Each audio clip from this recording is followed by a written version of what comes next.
It's another week, it's another Punters Guide, hopefully put in the direction of a few more winners. And we're on the all-weather. It might be midsummer, but it's Northumberland Plate weekend. The Pitman's Derby, a massive weekend in the northeast, Jason. Oh, absolutely. I can often hark back to managing to get the job done in the Northumberland Plate. I think I told Mark Johnson in the morning, or one of the lads, that my horse wouldn't get 2 miles in a horse box, and sure enough, he went and managed to get the job done. But listen, wonderful race. That was back when it was on the turf. Now I think it's a great race, and they always have a massive turnout. Obviously Brian Ellison managing to win it previously has been huge. So he goes again. And the fact that there's been a massive gamble, I mean, we'll get onto that a little bit later on, but surely that's a little bit wide of the mark, isn't it? A horse who's, all right, he's proven on the track, but, into something like 3-1, trying a new trip, I'm not so sure. Yeah, of course, Circus of Rome for Richard Hughes. We'll come on to that then a little later on. We start, though, it's really competitive. 7 furlongs is the trip for the opener. And the draw is interesting at Newcastle. Just spread around. They tend to come down the middle, I thought, on the day one of the meeting. Sometimes they do seem to come towards this stands rail. Yeah, listen, I think whenever there has been a bias in the past, it's been remarkable, hasn't it? Like, you couldn't win on any other part of the track. Surely, with all the heat and the weather that we've got, it's got to be even. It should be uniform all the way across. I myself, though, if you're looking at it from a punter's point of view, at least if you've got the option, if you're already drawn up high in the high numbers, you've got that option should the bias switch that way, and you can just drift a little bit left-handed coming in. Good little contest, isn't it? Caviar Cowboy down the bottom has been sneaking up the weights and got another £4 rise for a decent half a length second at Kempton. Cepedo has been in great form, winning at Chester, and then a real close there last time. And some old favourites, Room Service, Witch Hunter.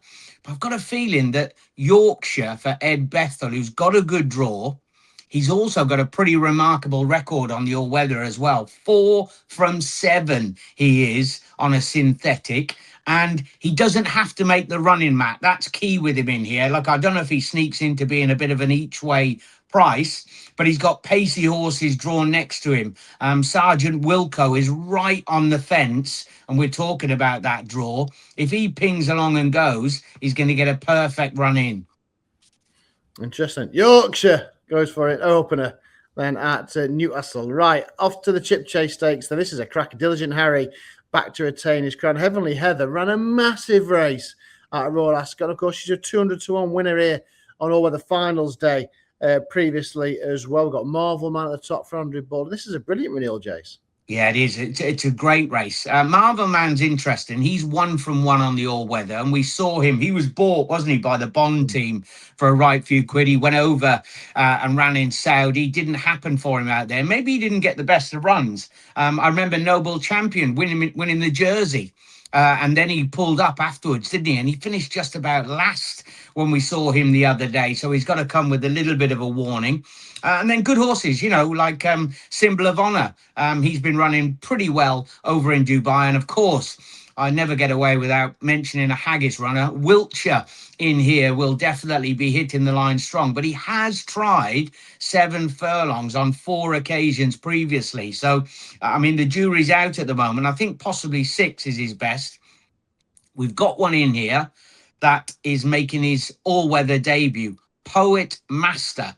It's his first try on the synthetic today. Where has he drawn? 1 off the fence in stall number 11. There's pace all the way along. Marvel Man in 4, Ferris in 9, 8 or 9 or 6. And then we got Poet Master, who is drawn in 11. He loves to skip along. I think he'll go really well for Sam James and Carl Burke. There we are, the Poet Master making all-weather debut. A winning one then, potentially, in the Chipchase. Right, we get a little bit of a taster then for the plate itself with the consolation race, the Northumberland Vase over the same track and trip, and a big competitive field heading to post. Yeah, when you're spread from 70 is the bottom rated runner up to 88, it's a bit like a nearly an old fashioned handicap, isn't it? Rather than a condensed one. Yeah, look, I remember putting chemistry up for the Chester Cup, and he disappointed a little bit. So I don't know whether he comes with a bit of a warning. He's had a nice sort of pipe opener just over the month ago, and he's dropped an awful long way in the weights, 106 to 88, like the jockey as well, Lewis Edmonds on board. I think I will be having a pound each way on him just in case it all falls into place. Main bet, though, Hermetic was a major disappointment when we saw him last time at Goodwood, but there was a genuine reason. He got himself really upset and fractious in the starting stalls and never got into the contest. Finished, beaten 50, 60 lengths. He's much, much better than that. Have a look at his first run for the team at York. He was a bit of an eye catcher. He'll stay. He won't mind the synthetic, and he goes for Ian Williams with the sniper on board as well. So, yeah, a lot to like about Hermetic on the recovery mission. I will, as I said, have a pound each way on chemistry. Okay. A couple against the field in the vase. And let's talk about it then. The significant market gamble then on Circus of Rome for Richard Hughes and Finley Marsh. Not for you. Well, I mean, I like the way that he won the racing league. So we know he goes on the track. I remember that he won that mile contest. He was off a mark of 86. It's not like he's thrown in, is it? Off 98. He's got plenty of weight. Is he the class? Well, I don't know. There are a few in here. Obviously, I know that Team Player. It'll be a little bit tougher for him off a mark of 92, but he gets the cheap pieces on first time, sort of stayed on from the back of the pack. You got last year's winner, Spirit Mixer. Doesn't look like he's been lined up or anything, but he's bound to give his running again, isn't he? And then you got Tribal Star. He was fourth in the Easter Plate, and he was also fourth in this last year. Ado McGuinness coming over, but sort of the juiciness of his price is gone. I was taken with Ride the Thunder. His run on his return up at Hamilton, good sort of solid form. He never really handled the undulations. He came down the hill at Hamilton. He was all over the place. Took a while to get organised, stayed on quite nicely. And it's a good combination, although they didn't have a brilliant Royal Ascot. For all the world, he looks like he'll stay. Ride the Thunder, and he's at the right part of the handicap. There we are then. The one back to Newmarket, potentially Roger Varian's Ride the Thunder. That's the big one, the Pitman's Derby, the Northumberland play. And then we're back sprinting for the final race. Going to look at Newcastle 3:45. Loads of regulars in here. Loads of sprint handicappers. We're used to seeing these in the north and all around. Whose turn is it today? Yeah, I mean, Anaf has dropped an awful long way in the handicap. Pocklington has been a bit of a favourite, and then you've got Ollie Sangster running two red hot runners, Tuco Salamanca and Al Najashi, who has been quite a remarkable climb, all the way from 53 to 94, and I'd probably say that he didn't handle the turf as well when we saw him at York. So back on a synthetic, on a track that clearly suits, on a good part of the track for me as well, because Cool Hoof Luke, who's back down sprinting, he's likely to go forward from 12, and he could give Al Najashi a nice little lead into it from stall number 14. Callum Rodriguez on board. I just don't think he's hit his ceiling rating as yet. Okay, then. That's Newcastle then on the synthetic covered. Off to the Knavesmire as well. And obviously this is the car they've taken from Newmarket, is the Criterion Stakes car. We'll come to that in a second. But it wouldn't be York without a big field handicap, would it? Over the mile, where draw can be important here because it's quite a sharp run to that first left-handed bend. So maybe low is the base to be. Yeah, I think that's a fair point. It's funny. One meeting there, they'll stay on the rail. One meeting, they'll come down the centre. We had the Derby winner, didn't we? The Betfred Derby winner go over to the stands rail nearly, and prove that it was the wrong part of the track. So, but I think a low draw is definitely favoured. I struggled in here, Matt, to find anything bar one that was coming in in real good form. You know, like you're thinking Zena Storm has been absolutely lapped, hasn't it? The last twice that we've seen him after winning his first 2 races last year. Nostrum, I mean, he ran a couple of days ago at Newmarket, so is he going to back up again? But he just doesn't win. Wild Nature, I was trying to give that a chance for the Bethel team. Needed his return at Musselburgh. 2 from 3 on the all-weather, 0 from 8 on the turf. It's got to be Frankie's Dream. I think he's the only one that is in strong form at the moment. Goes for the Candlish team. I'm a big fan of theirs. He's a strong traveller, and dropping back down a furlong after running really well over 9 furlongs won't be a problem at all. Also, you mentioned it at the top there, he's drawn in 5. Perfect posse then for Frankie's Dream to jump out of. And then we've got this Dubai Dash for the 3-year-olds. A real competitive contest, 15 of them. Do we give Manatee Memas one last chance back down into handicap company, or are we just looking elsewhere? Yeah, well, his first run in a handicap, wasn't it? You know, he's gone listed. I don't know. Is he really worthy of that mark of 94? He seemed to be pretty. I know he was drawn on the wrong part of the track at Sandown, but he was still beaten a long way, wasn't he? Look, Fortification, Stargazed, Nana's Shadow, they're all on top of each other. Nana's Shadow actually looked really good for Katie Scott when bolting up in the 3-year-old Dash. Wasn't a bad performance. Ran well off 77 at this particular meeting on a mark of 85 now, so is just continuously climbing up. I'm going to give Stargazed one more shot. A little bit of a no-show behind Baccio, the American Raider, but I think everybody was a no-show behind Wesley Ward's runner at the Royal Meeting. Previously, she put up a good performance when they were all on top of each other coming from off the pace, and might just be able to turn that form around with Fortification. So Stargaze, Carl Burke, Clifford Lee, good combo. I like it right there. The big handicap's done. Now, it's not normally your MO not to go Saturday without a tip up a William Haggis runner, but it's not William Haggis's MO to run one back after disappointing so much at Royal Ascot. This is really intriguing that he backs up Sabre Strike 7 days on from that disappointment. Taking on Never So Brave. They have the big share of the market between them. Is it a match? I think so. You know, when you go down like Balmacara, Chicago Critic, Never So Brave, they were all in 10 Bob Tony's race at Epsom, the Diomed. And of course, he's come out on ground that they said he didn't like, and he goes and wins up at the top level. Kirat, interesting. Sylvester gets the call. He's possibly going to try and pop along up towards the top end.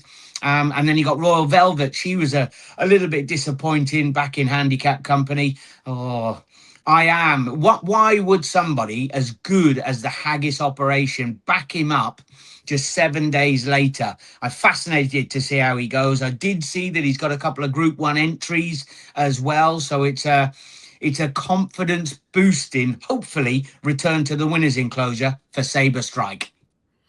Brilliant stuff. Right then, Sabre Strike, Jason is sticking with him and the William Haggis team. I knew he'd pick one in there somewhere. Right, we're back with Jason very shortly for his best bet. Let's get the third member of the team, Stephen Derbyshire's then thoughts throughout the ITV card this weekend. Irish Derby Day on Sunday at the Curragh, and obviously we see the return of the much-touted Benvenuto Cellini.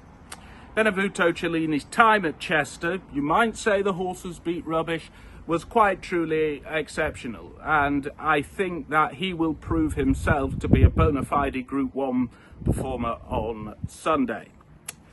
Why, you ask, did he perform so badly in the Betfred Derby at Epsom, where he was controversially called a non-runner? Well, the answer to that question is simply the prevailing ground conditions. A much quicker conditions come Sunday can see a completely different result. I think Benvenuto Cellini wins this. Rahib is the second in the betting.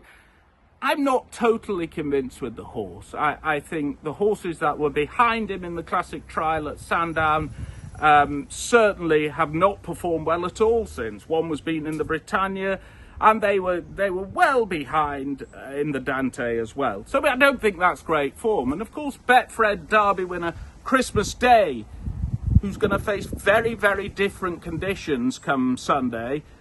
also runs in the Irish Derby. I confidently expect Benvenuto Cellini to beat Christmas Day on this occasion.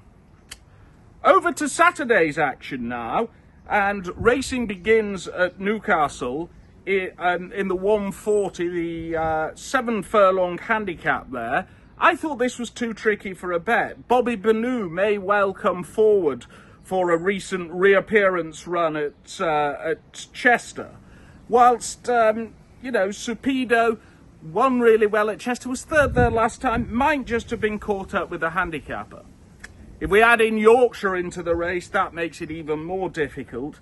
And to be honest with you, it was a race I wanted to avoid. In the 210 at Newcastle on Saturday, I thought this was an interesting race. The Bonds do like winners up north. They did have a winner at Carlisle on Wednesday. But Wiltshire is my pick. Wiltshire won a handicap here on Good Friday exceptionally well and is trained by William Haggis. His best runs have come at Gosforth Park, and he rates a pretty good bet in the Chipchase Stakes. Diligent Harry is a very, very good performer. We've seen him over the years.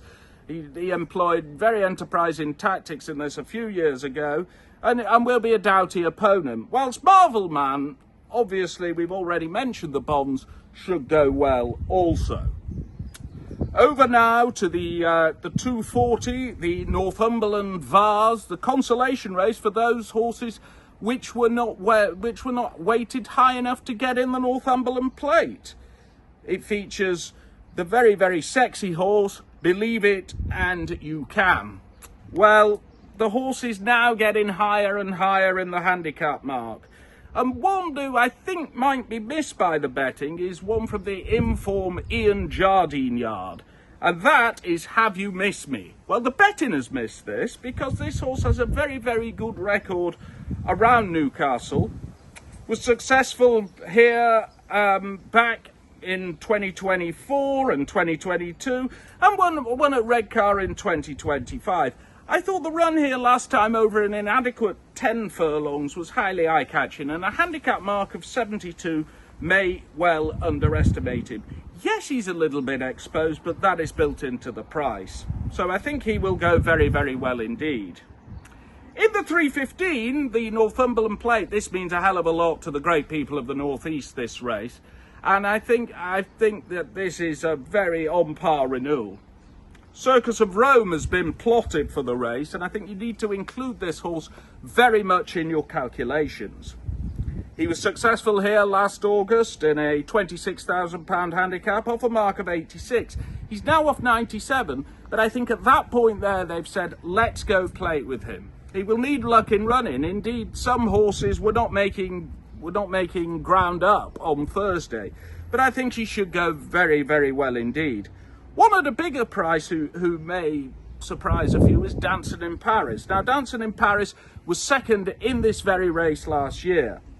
Second off a mark of 89, now up to 92. So, of course, he's got a little bit more to do. But I think it wasn't a great reappearance run at Epsom, but that will bring the horse forward. And these are the horse's optimal conditions. So I'd back Dancing in Paris each way and Circus of Rome to win in the Northumberland Plate. Racing then goes on for a 6 furlong handicap at 3:45 at Newcastle. I think Tuco Salamanca is particularly interesting here. The horse's last 2 wins have been on the all-weather, and he shapes like probably a group performer on a synthetic surface.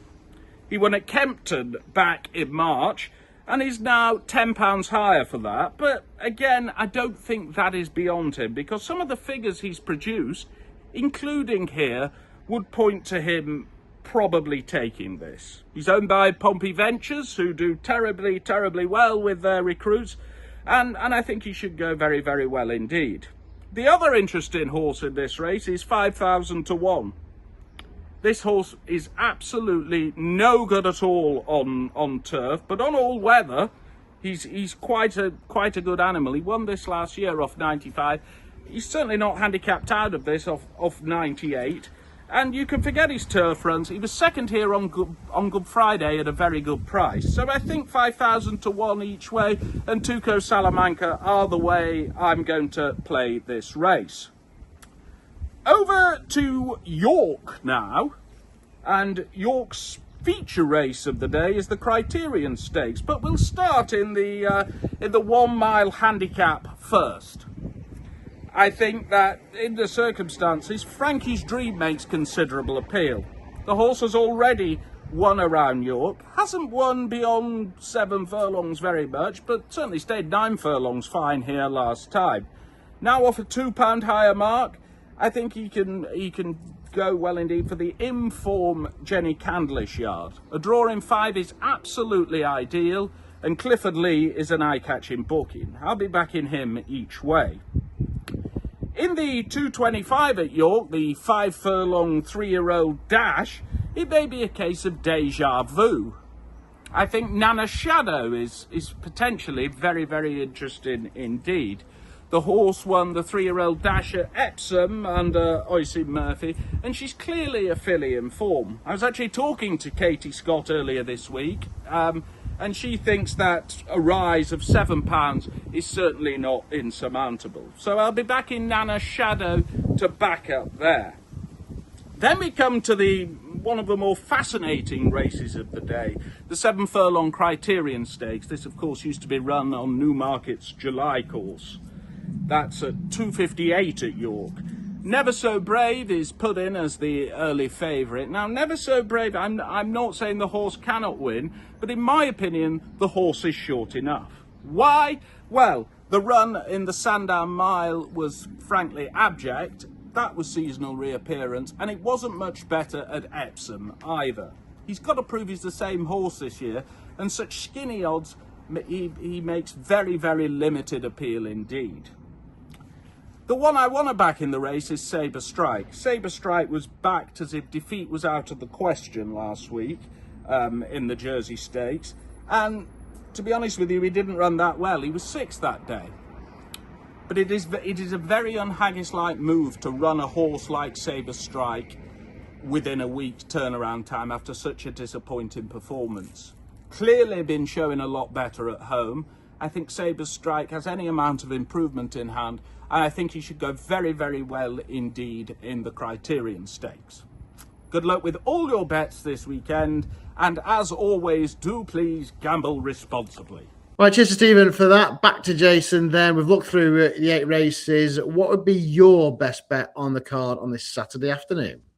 I think because Circus of Rome has been punted into such a short price, then that gives you an opportunity to back Ride the Thunder at a little bit more generous. I think he's 6, 7, 8 to 1, somewhere around there at the current prices.